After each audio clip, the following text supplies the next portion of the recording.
This morning's Farm Report is sponsored by LS Tractor. Start blue, stay blue. This year, make LS Tractor your all-season workhorse.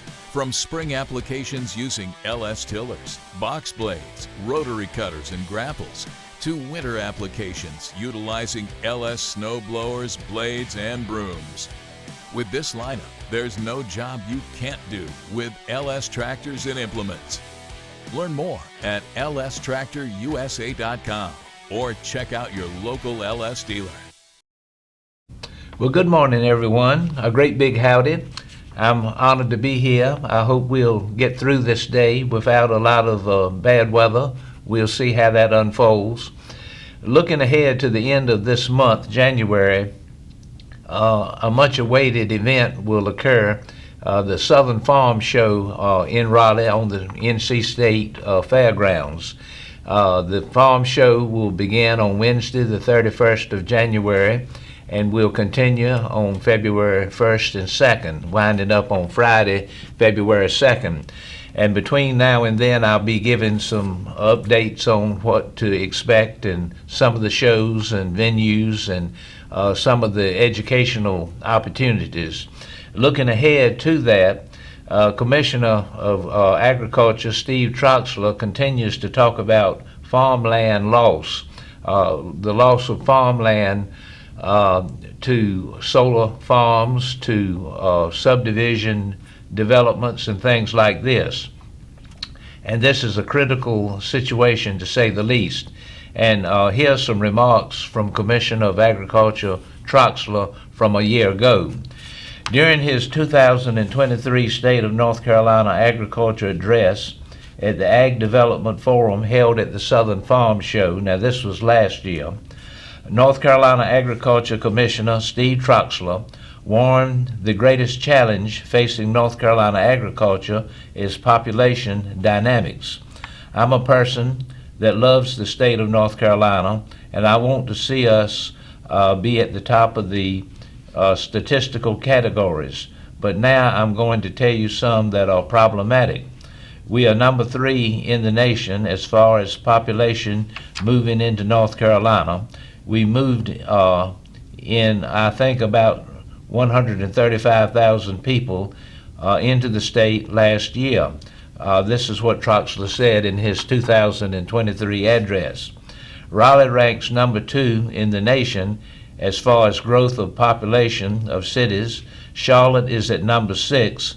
So you put that all together, that means we have a really challenging dynamic of population in the state. And that's going to impact agriculture and agribusinesses, and there's no question about it. The American Farmland Trust did a study, and North Carolina remains number 2 in the nation in the probability of the disappearance of farm and forestry land between now and the year 2040, not too far away. What that means is we keep losing natural resources at the rate we are losing right now, that we are probably going to hit a point of diminishing returns in agriculture and agribusiness in the state, Troxler emphasized. Troxler said the North Carolina Department of Agriculture and Consumer Services is doing its best to try to stem the loss of farms and forest land across the state. He noted that the state did put 30,000 acres of protected farm and forest land into permanent conservation easements back in 2022.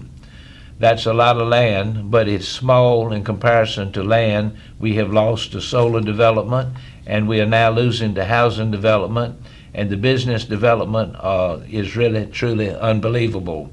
The mega sites we are putting in North Carolina, and we're in the running for 18 major economical projects for North Carolina. These are big projects. Troxler emphasized that rapid population growth will remain a major problem in North Carolina unless the state decides that farmland preservation is a priority and that smart growth is used to protect valuable farmland across the state. It can't be sporadic, and it can't take the farm and forest land away that we so desperately need. They are the remarks of Commissioner Troxler. In an interview with Southeast Farm Press, Troxler said the leadership of the legislature has continually supported funding of the trust fund, but not at the same level as the funding of other trust funds in the state.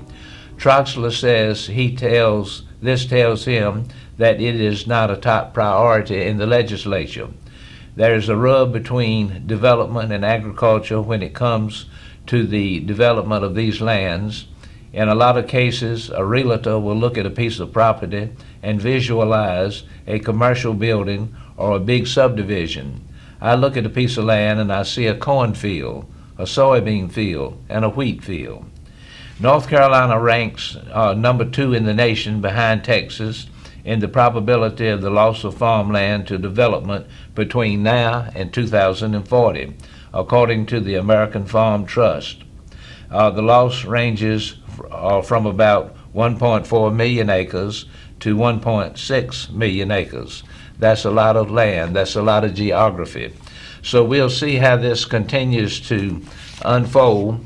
But I must say that our Commissioner of Agriculture, Mr. Troxler, is ever so dedicated to preserving our precious farmland, to preventing our farmland from being turned into rampant development, and he has made some progress in it.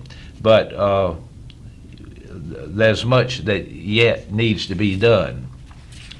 We continue to monitor what's going on with the tobacco industry, and the number of growers growing the crop seem to get less and less each year. And even though we produce a premium, first-class style of tobacco that's the envy of the world, it seems like our acres continue to decline.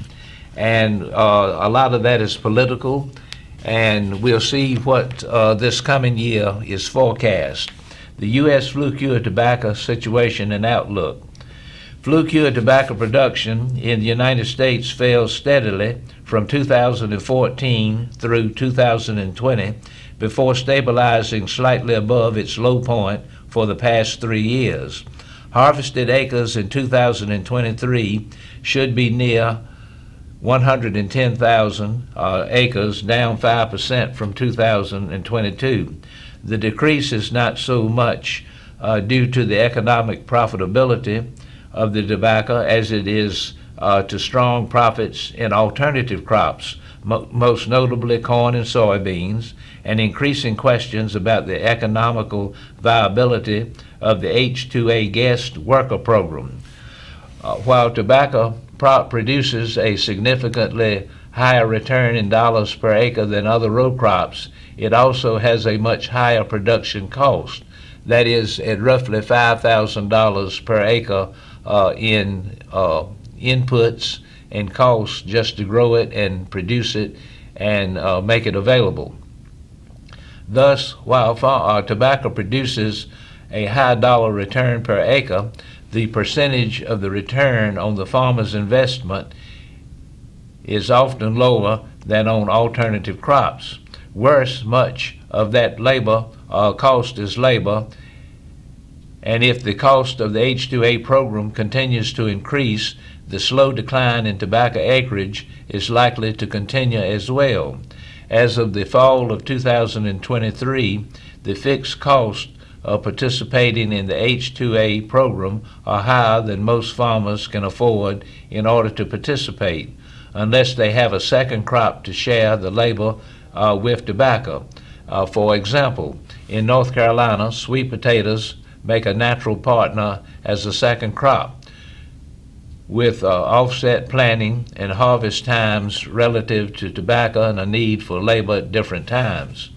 Moving into 2024, the historically high prices for corn and soybeans are likely to continue and will be enough to stop any significant increase in tobacco acreage.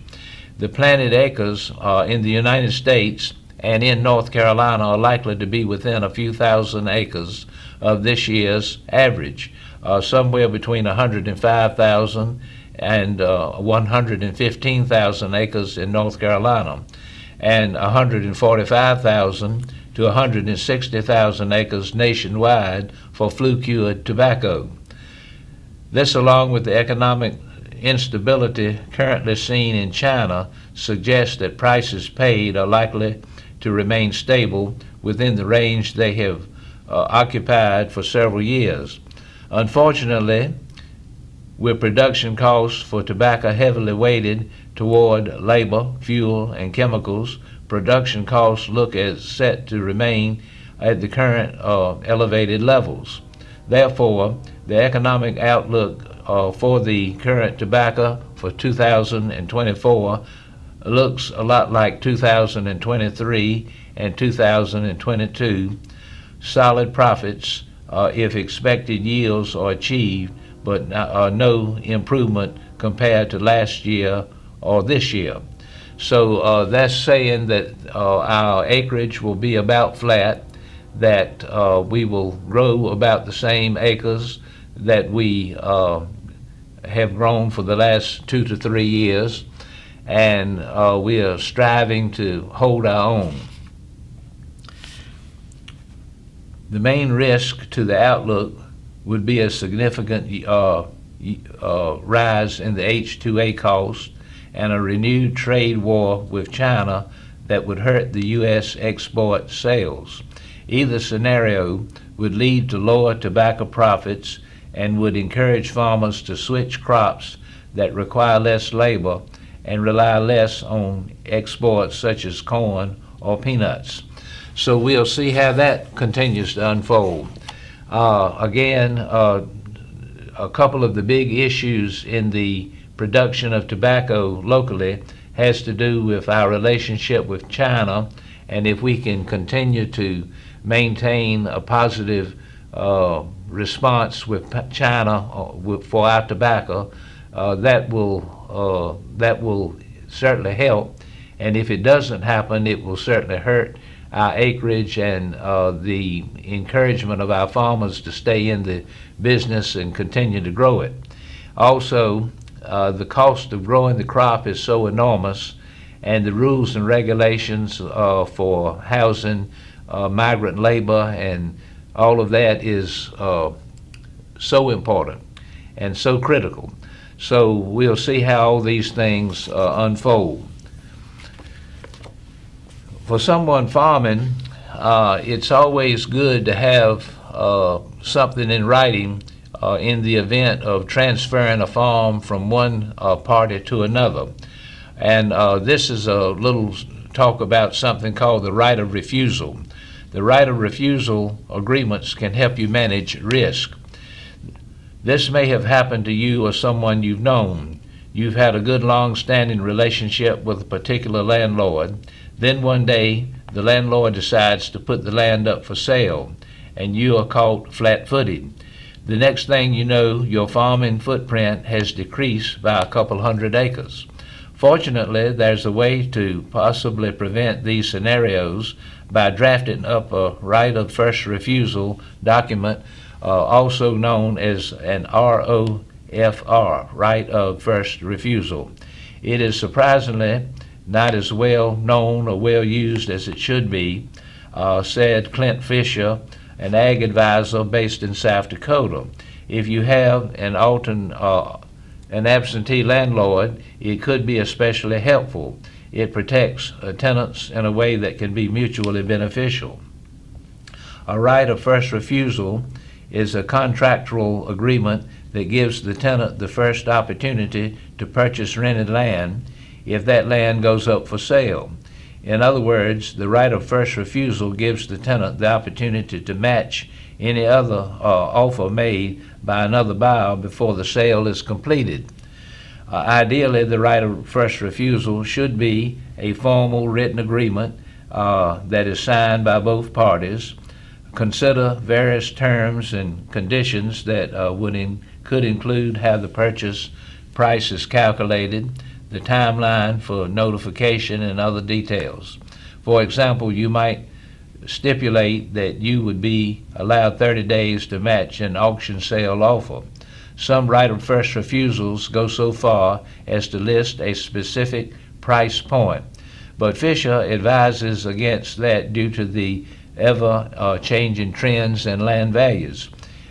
You've got to want to make it so it's not burdensome at all for the landlord, he says. The right of first refusal documents often have carve-out conditions that provide additional ease of mind for landlords, he says. For example, the landlord might have a son, daughter, or other family member who wants to acquire the land if it comes up for sale in the future. A right of first refusal can specify certain exceptions that address these possibilities. If you're able to get a right of first refusal in place for a particular piece of land, some additional steps should be taken. First, explore financing options with your lender to make sure you can secure the necessary funds when and if the right of first refusal is exercised. You should also expect thorough due diligence on the property, which could include various inspections and environmental assessments. It's also worth to consult with some outside advisors, including legal counsel, to ensure that your agreement is in compliance with local laws and regulations. Mr. Fisher notes that every state has different regulations regarding right of first refusal documents. There's also the document to get the right of first refusal notarized. It's not necessarily legally required, but it doesn't hurt. It's like wearing a belt that with suspenders.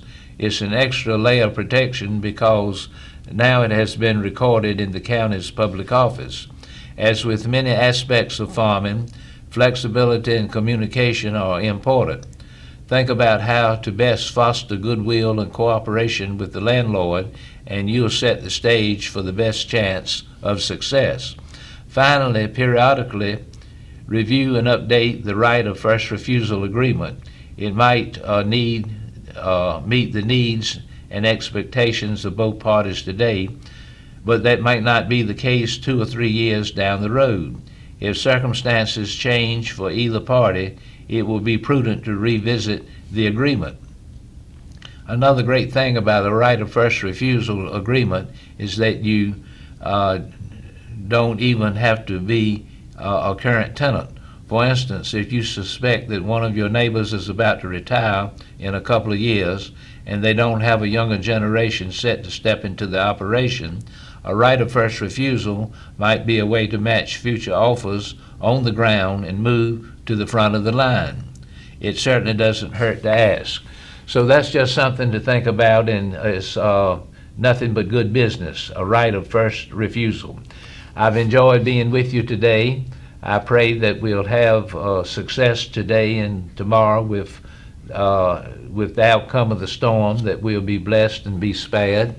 Good luck to you, and God bless. Thank you.